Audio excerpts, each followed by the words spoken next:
schedule sa pagpanikawan at sa mga pinabuhi. So, naging times na ang ato ang oras at ang panahon na mahati-hati yun sa pamilya, sa ato ang pag-provide bilang sa amahan, no, sa ato mga responsibilidad. So, daghan, no, higtik tayo, no. But praise God na hantod karon nagiabot na sa kamot sa Ginoo. Amen. So, ang ako ang topic karon is about conquered journey. No? Ang madamon ko na pangalakakot sa ilang lupa. So, ang key verse is makita na sa Romans 8:21. Romans 8, verse 21. Please bear with me, no? Dili mo ko wala mag slide. So, manual gihapon na ako mura gihapon na ako gamit. Romans chapter 8, verse 21. We know that the creation itself will be liberated from its bondage to decay and brought into the glorious freedom of the children of God. Hallelujah. So, ako po lang man sa dono sa ako ang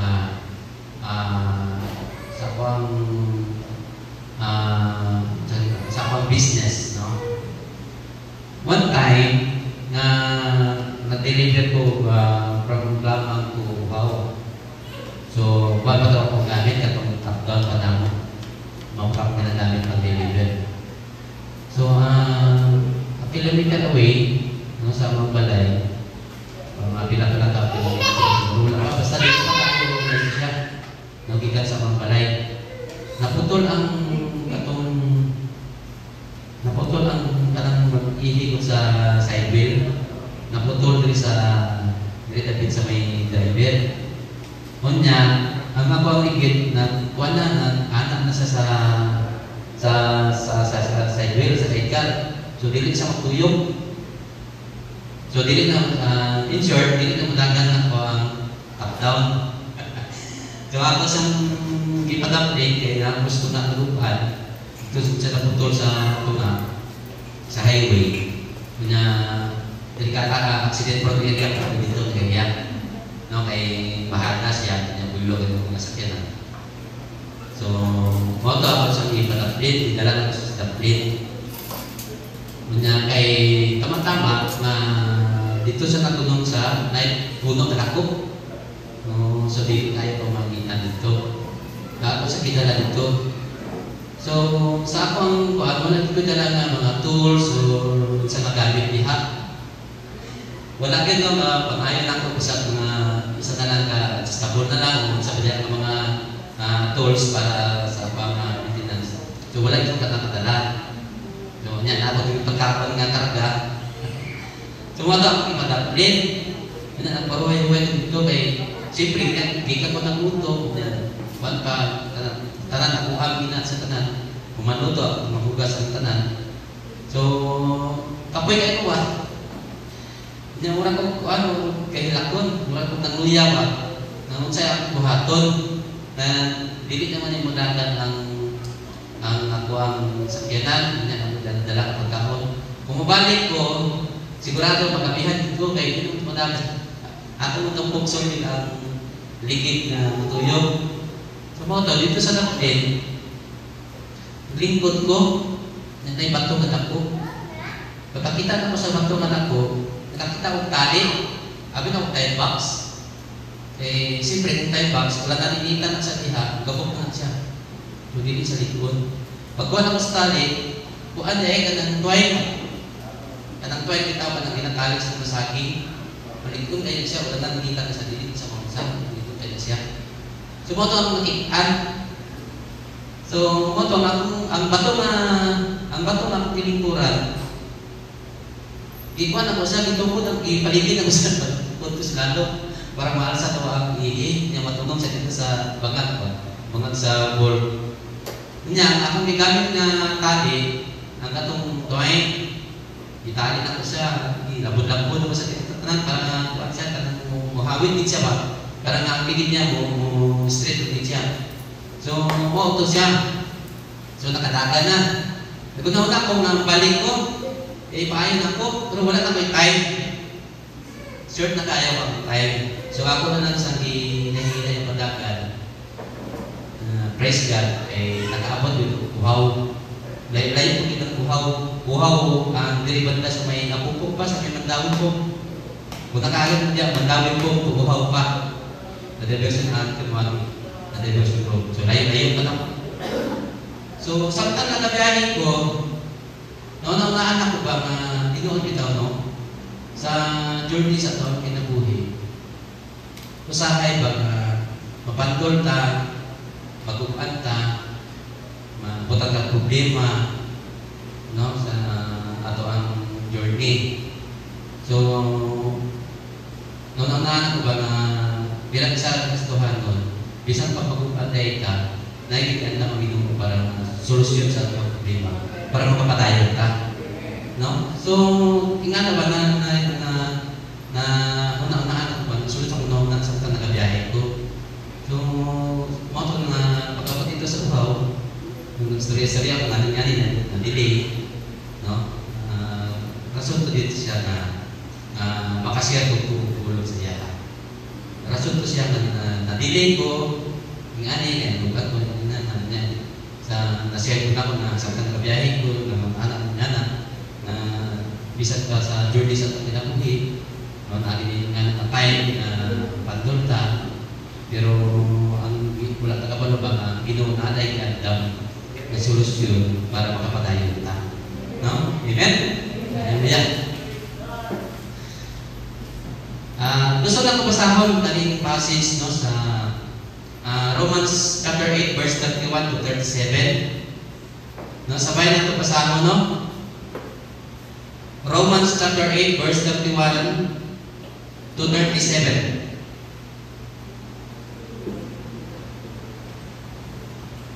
Yeah.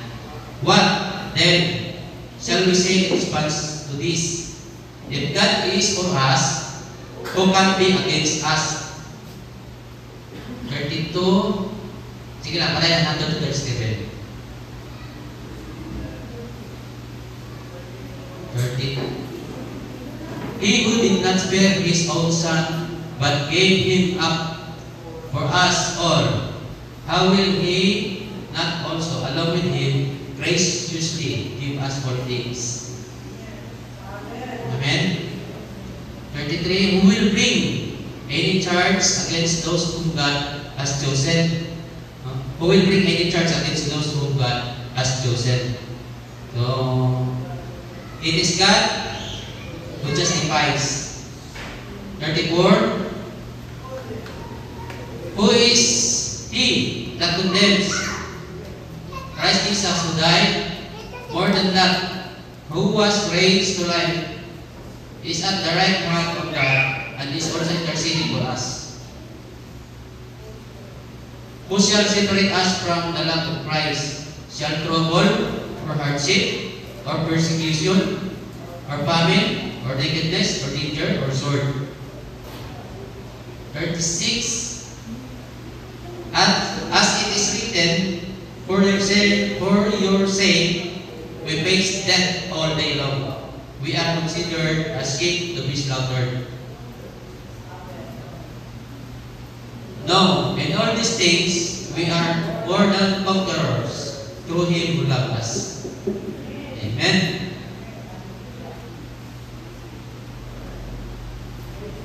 As a Christian, no, ang dapat kang pantina no natay na nagagay sa tuwa, natay nagagunit sa tuwa nga gamhanan nga kamot, no? Natay Ginoo ba nga nagagay sa tuwa. So, sa mensahe sa Exodus chapter 14 verse 10 to 12, muna siya ang exile, no? Exile sa mga Israelites from Egypt. So mao ni siya ang ilahang pag-travel, no? Mao ni ang ilahang journey sa mga Israelites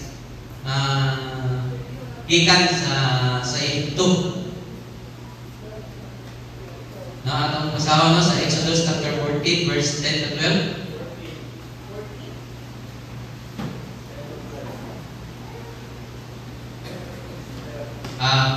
Pakiano lang tatanan iisa lang siya.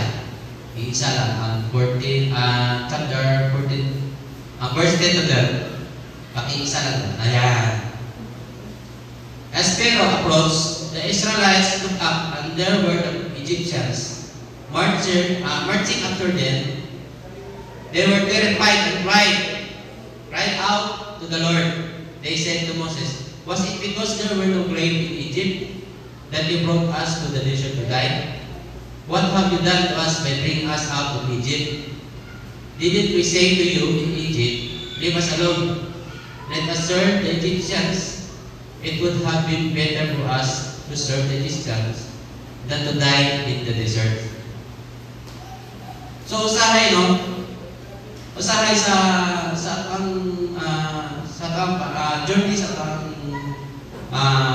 kinabuhi. Usahay natin kahadlok, no? Kanang mahadlok ta ba? Mahadlok ta buhaton ang isa ka utang. Tungod kay naay nakasulod nga negative sa una, no? Pareho din mga Israelites, no? They were terrified and cried out to the Lord, no? Makakita nila sa mga Egyptians na nagapadulong na, nahadlok sila, nahihila sila sa Ginoo. No, nang gibati sila ang hadlok ba? Pamatyo na sila, no, na mga Egyptians, no, mga pagod na sila, mga kung sa panahon mga armado, no, niya mga Israelites kay gikan na sila sa ginatawag na mga slavery, no, sa Egyptians. So wala ni sila kusog, wala sila tanan, wala mga armas, wala din sila, no, sa ilahang paglakaw gikan diya sa Egypto. So nahadlok sila, no, parang gingnan nila si Moses nga, was it because there were no grain in Egypt? No? Tungod ba na walay luglanan sa Egypto? Imo mingi dala diri sa desierto? No? So, daghan sila o mga negative thoughts ba na nagasulod sila mga una. So sa 12, didn't we say to you in Egypt, leave us alone? So ingnan na nila sinadaan si Moses dito sa Egypt pa lang. Ingnan na nadaan si Moses nga pasaktan na lang sila. No? Isipin nila, it would have better for us to serve the Egyptians than to die in the desert. So mas maayo pa daw, no, nga magservisyo sila dito sa mga Egyptians kaysa mamatay sila dito sa desierto. Kung grabe ba, ilahan pa ba? Kanang nahadlok sila, no, gusto pa nila mabuhi, no? Gusto pa nila mabuhi. So sa dila nila na sitwasyon nila, kanang padulong na sila sa ilahang kaluwasan, no? Kay ang purpose na sa Ginoo is i-redeem niya ang mga katawan dito sa Egypto, no? I-redeem niya ang mga Israelites dito sa Egypto. So ang kanil mga Israelites, so padulungan na sila sa ilahang kaluwasan gikan sa slavery dito sa Egypto. So sa ilahang journey, sundan sila o dakong problema. Kaya mabubuti na yung problema at papantin nila sa mga Egyptians, hindi kaya dapat sila balik dito sa Egypto. So ang Ginoo, giingnan niya si Moses, no, na pabalikot ang mga katawan dito sa Paihirot, no? Wala sila dito gipaagi dito sa mga Philistines, ang mga Filistihanon nga nasyon. So dito kay basit daw ang sulti sa Ginoo kung maka-enkwentro sila dito o gubat dito sa mga Filistihanon, So mamalik sila sa Egypto. So mamalik sila sa ilahang pagka-slavery. So mga tanong, una nga giluwas sa ginawa mga Israelites. So nibalik sila dito sa may Egypto. So mga to siya. So dito na dito na sila sa ilahang kampo. So dapit sa dagat. So dito sila dito na nila nakikaan ang mga Egyptians. No, wala na din sila daganan. Kaya dapat naman sa dagat ang ilahang kampo. Kunya ang diri sa pikas nga bahin kay one way lang gid siya. So wala na din sila daganan. No? Kumbaga wala na din sila paglaom. Kung duha lang utang, mamatyon sila dito, o dalon sila balik sa Egyptian, sa Egypto. So kung dalon sila balik sa Egypto, so lumaktas na po din sila.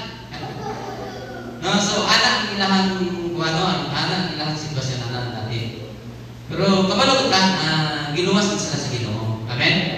So, mo ito, in a short story, tuma sa Ginoo ang dagat, no, dito sila gipaagi, kanya isundan sila sa mga Egyptians, so gibalik sa Ginoo ang dagat, mo so on and so on, pero magulang na sa story anak. So, unsay lesson?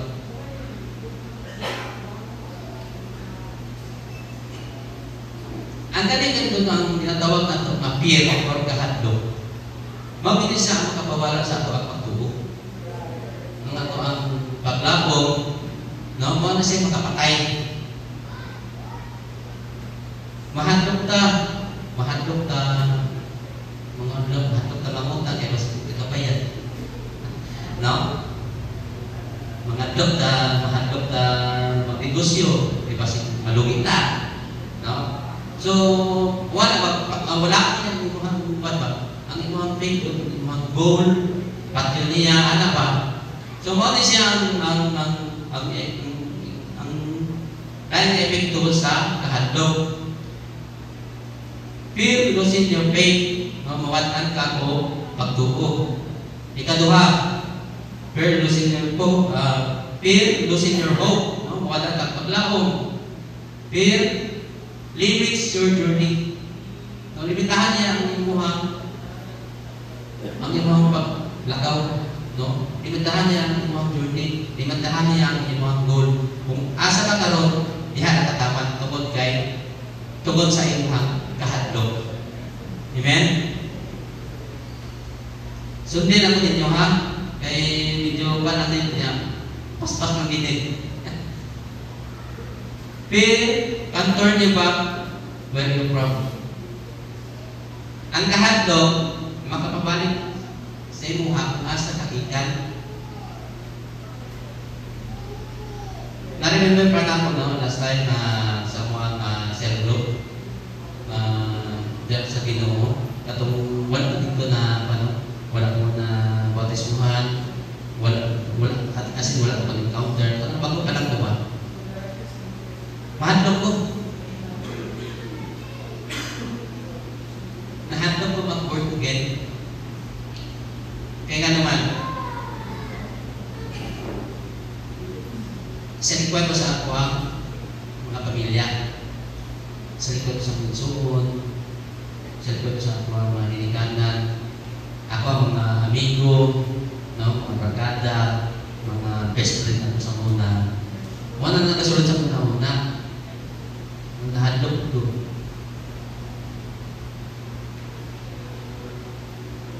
So, tungkol sa kahadlok, tungkol sa akong kahadlok, kung wala na ako paglabanan, tanan ko kahadlok, dito ko nabil. Tungkol sa akong mga kaagi, tungkol sa akong background,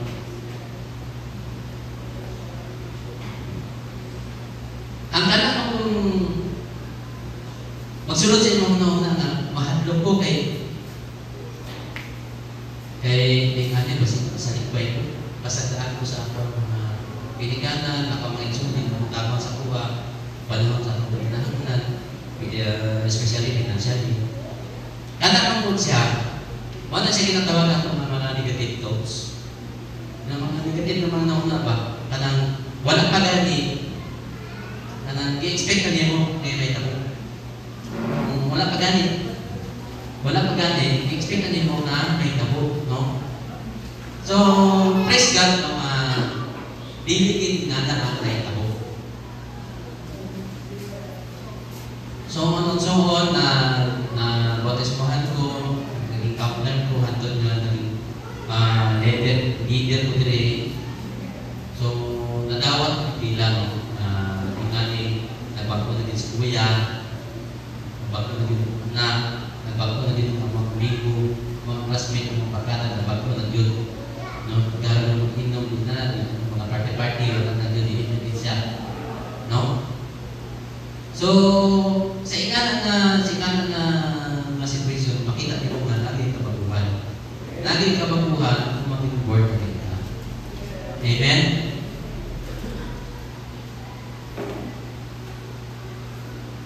Fear can lead to a destruction of our lives. 1 John 4:18. No? Ang galing kahandog pagkadaan sa tawag ng buhay. There is no fear in love, but perfect love drives out fear. Because fear has to do with punishment. No? Kanang dalawang giga, no? Dalawang giga sa kadawat. Anong ginatawag ng naghahandog. The one of fear, the one who fears is not made perfect love. No? Ang isang tao, mula sa kahandog, dili mabuang ihang bumba. Amen? Namo mo niya? Amen. So, muna siya, no, ang epekto yun sa tinatawag nato na kahandog. So, how to conquer? How to overcome your fear? No? Paunsan mo madaog. Paunsan mo siya malabanan. Ang kanang tinatawag nato mga kahandog para makapatayon ka sa iyong journey. Katawag pa rin ako ang topic pa rin. Pag naging mga journey, pag panglagaton, kaning nuwat yan. Nagwali sa patay. Pag panglagaton, patayon sa iyong pag panglagaton. Bitaw no, kasagat, di siya nagwali dito sa patay.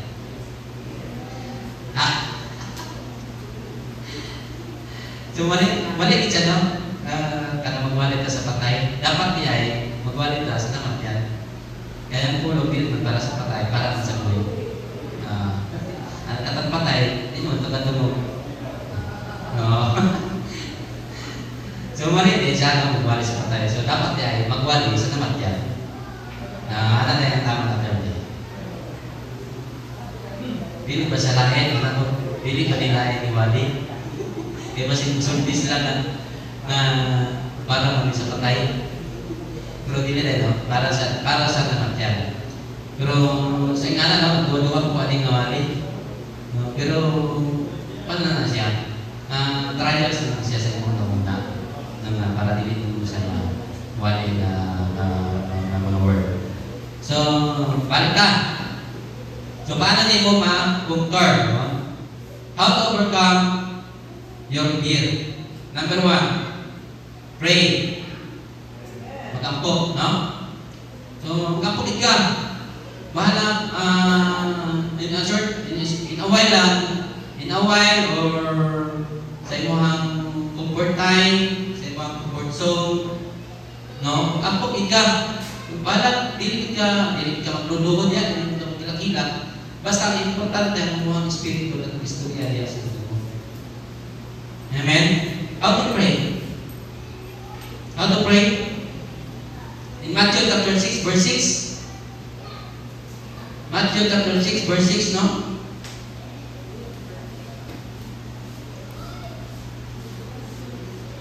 But when you pray, go into your room. No? Room, tinatawag na ito na room. Is mo na siya ang tinatawag na ito na comfort zone. Diyan, pagbubuhay, diyan, matulog, diyan na, no, sa comfort zone. Close the door and pray to your Father who is unseen. Your Father who sees what is done in secret will reward you. No? So tupagod kasi yung mga pag-ampo. Number 2 is change your mindset. Be positive. No? Colossians chapter 3 verse 2. No? Dili na lang set your minds on things above, not on earthly things. Now, dito sa Ephesians chapter 4 verse 22 to 24. No? Pray continually.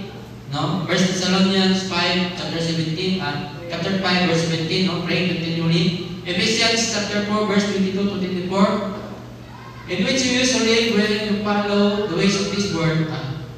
And to put 22.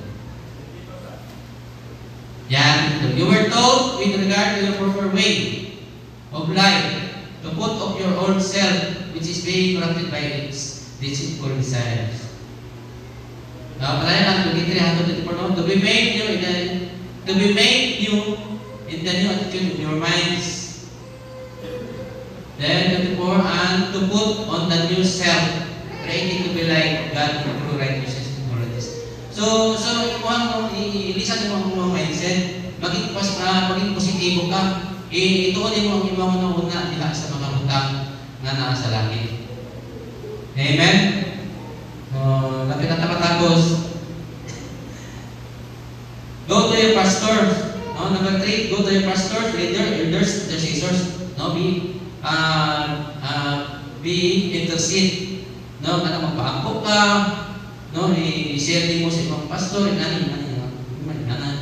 so, magpa-lay hands ka sila, no?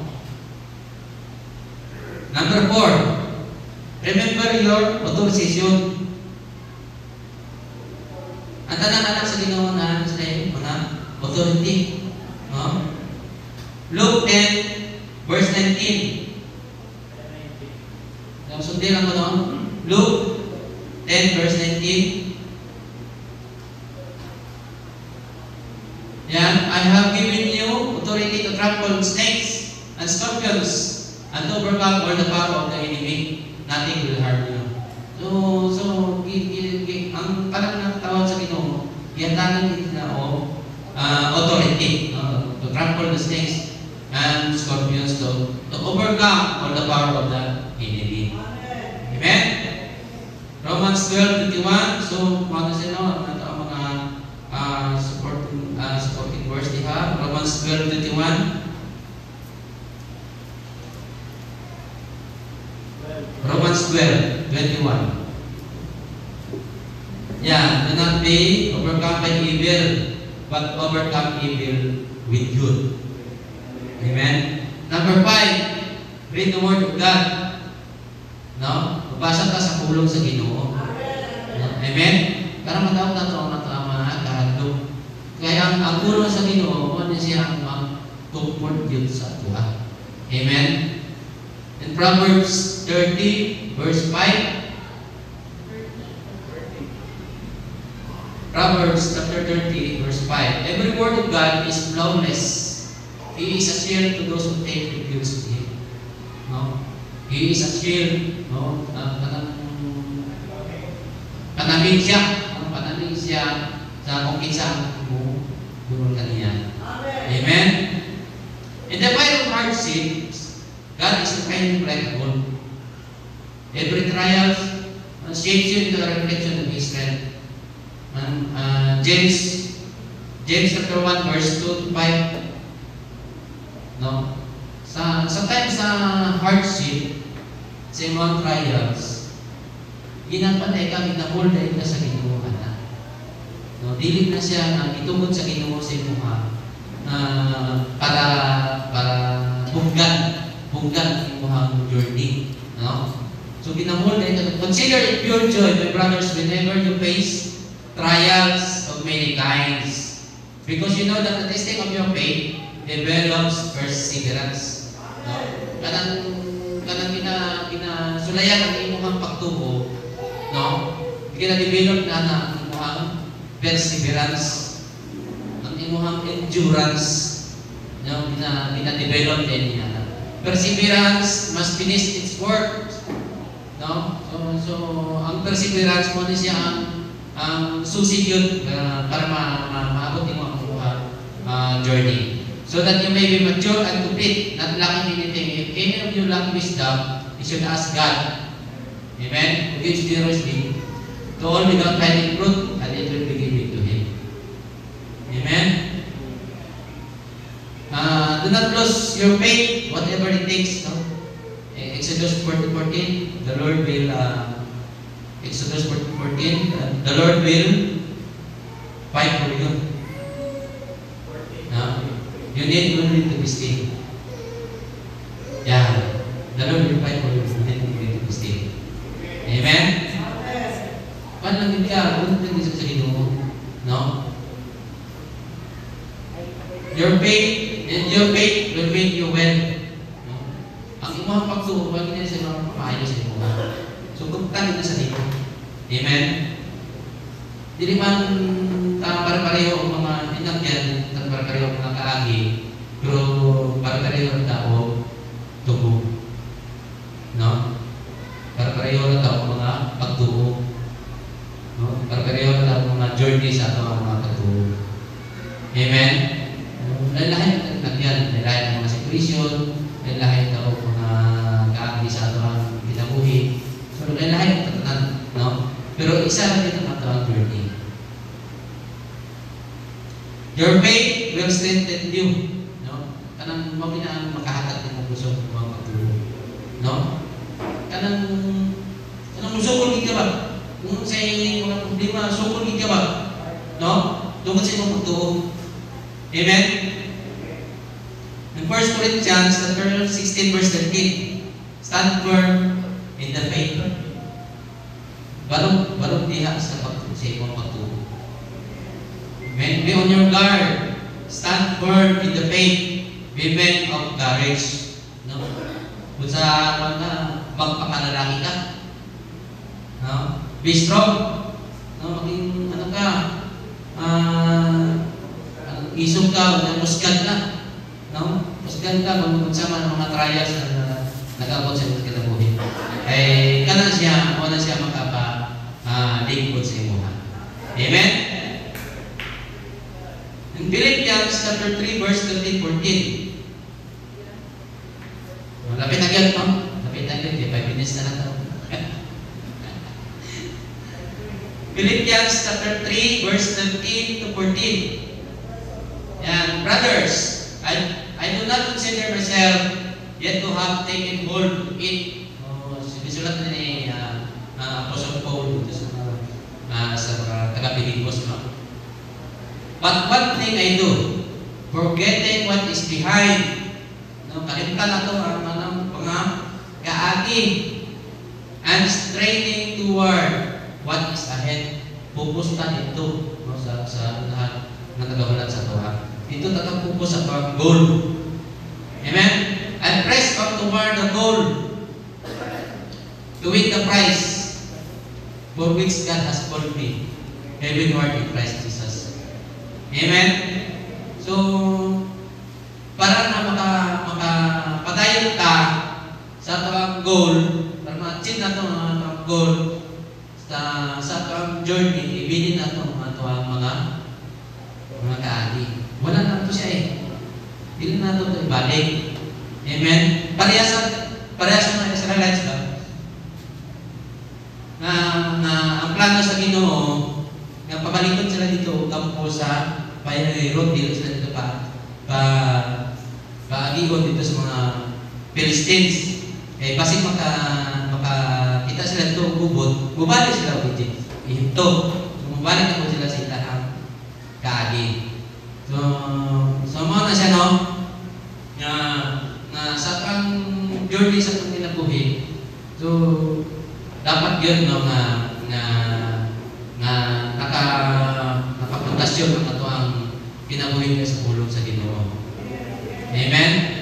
Kaya ang pulong sa Ginoo, mo na siya magandala sa kanato para sa kayuhan. Mo na siya may pusod na to, mo na siya magiging comforter na to, no? So, ang pulong sa Ginoo, buhi, no? Ang pulong Ginoo, ang pulong labanan sa Ginoo. John 1:1. Amen? So, wala na, based sa ako ang na-experience, no, sa mga, even sa mga life, sa mga journey, ina-decide na akong makashare, no, sa